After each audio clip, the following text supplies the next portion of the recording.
So, quick fact about CCNY, 90% of the students here are immigrants, and you're speaking to a lot of students. We kind of wanted to keep it exclusive within the CCNY community. The number one thing that I'm trying to leave here with is to get a couple of you to get real fucking patient, because that is the singular advantage. If you actually don't give a the way I didn't of what people think about you all through your 20s, like you just don't care, like you literally don't, and you just build something for yourself, you have a much better chance. So many people here will fail in their entrepreneurial, journeys because they're worried about what people think. That's just what it is, my man. That's just what it is. People are worried about what other people think, how many followers they have, how good the business is doing, what they're doing, where they're going, what they're wearing. It doesn't matter. Every single person wanted to be a rapper, right? It was 1994. Everybody was gonna, and I remember thinking like, wow, how are you gonna be a rapper if you're not writing? How are you gonna be a rapper if you're not in the studio? How are you gonna be a rapper if you're not like hustling? And it's funny, like the white boy version of that now is tech. Like everybody thinks they're gonna build Snapchat and Instagram. And I'm like, how are you gonna do that when you're at Coachella? Basically, like if you're thinking about like building a house, everybody's worried about like decorating the room and like what lighting are you gonna have or what color's your wallpaper. And meanwhile, the cement you built the house on is shit and it's not gonna matter because the first time it's gonna rain, your shit's gonna fall, right? And so everybody's just jumping. Everybody's so impatient. You want to, and listen, I get it. I look around this room and I associate. I don't look exactly like everybody, but I can't come from that same kind of place with a lot of people, right? When you have that chip on your shoulder, the hardest thing to do is patience. I've seen the struggle firsthand. I've seen Sure. my mom struggle. Sure. Not really my dad, because he wasn't really here for me. Understood. I've seen the struggle in the face. How do you soften the blow? You could dwell on that struggle, which is very real, or you could change your perspective and be like, okay, it's the odds of becoming a human being are 400 trillion to 1. My favorite story of my life is playing checkers with the founder of Uber, Travis. We're at this fancy conference in Hawaii and we're playing checkers, right? Because like 2 in the morning, it's like, no, we're just playing checkers, right? And I'm in deep shit. Like it's over. Like he's got me. Like it's like, if you've ever played checkers, I'm finished. And so I'm like, man, I really don't want to lose this match. And so I decide I think about it for a little bit and like over a couple moves, and I decide to make pretend that I made a move that I'm upset about, hoping that he reacts to it quickly. So I make this move and like try to make pretend that I need to go back, but like my hand was up already. So he jumps me, which set up a triple jump for me, and I won. That's how I think about your life. I think Gary deserves like a really big round of applause.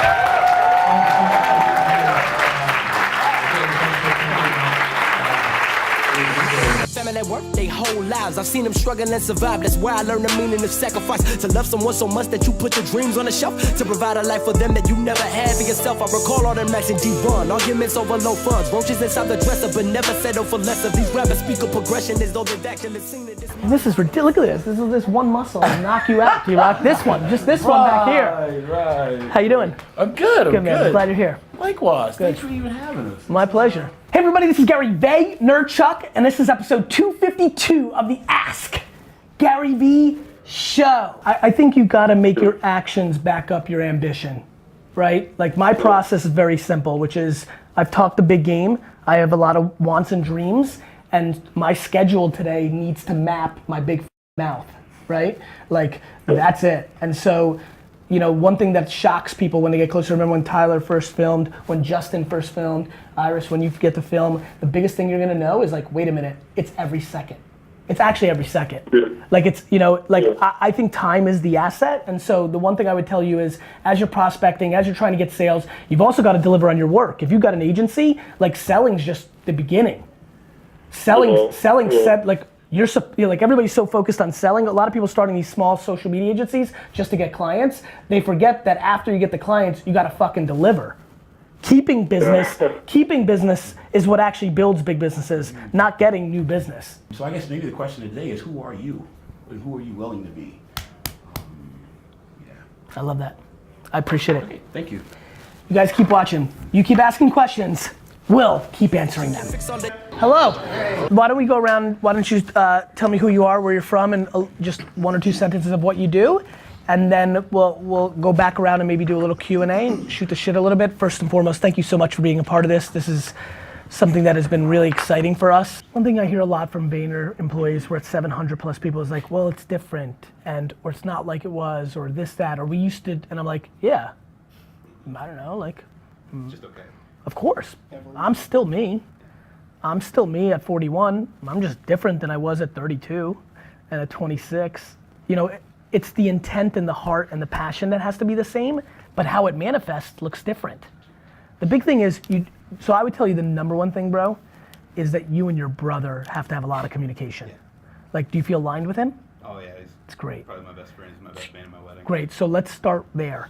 You need to have a really hardcore, like crying type conversation of the blueprint of how you guys don't let this business break you up. Yeah.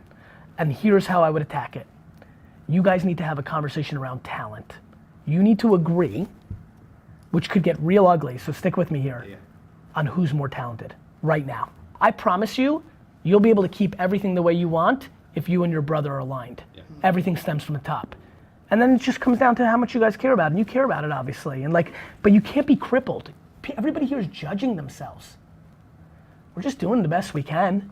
Like, I get so sad when somebody's like, this place changed. I'm like, and they're saying it in a bad way. It breaks my heart, but like, I know I'm doing everything I can to not make it feel worse. Of course it's changed. Everything's changed. The world changes. Everything's always changing. Thank you guys. So growing up in the liquor business, I've always learned that it's super hard to compete with alcohol. So everybody back there, do your thing. You're not hurting feelings. People are just not practitioners. This room is filled with people who have a whole lot of things to say about stuff, but have never actually done it. There's a lot of opinions here on buying Snapchat filters in the open marketplace. There's a lot of opinions here. You like that? It's just true. And I say it because I do it in every other thing that I don't know what I'm talking about, right? I've got opinions on everything. But what's been fascinating is that people have got opinions on what's actually happening, but they're not practitioners. We have a massive disconnect between headline reading and practitionership in the modern day of running businesses and marketing. And that is an enormous arbitrage of opportunity, and it's also the preview to a whole lot of carnage. And so, I don't know, I think, listen, I as somebody who's most comfortable in chaos, think this is gonna be the best. Like, I desperately want Wall Street to melt. I'm so tired of all these peacetime generals, these CEOs that have been navigating the last 7 years of good times. I think we need a massive correction. I would prefer it. And in that correction, there will be enormous opportunity because the biggest brands in the world's overhead and infrastructure is based on a world that doesn't exist anymore. Right? I think way too many people here debate and have a romantic point of view of how they want the world to be. I just react to the way the world is actually acting. Like, who am I to judge? I was told as a kid playing video games was a waste of time. I'm watching kids making $15 million a year play esports.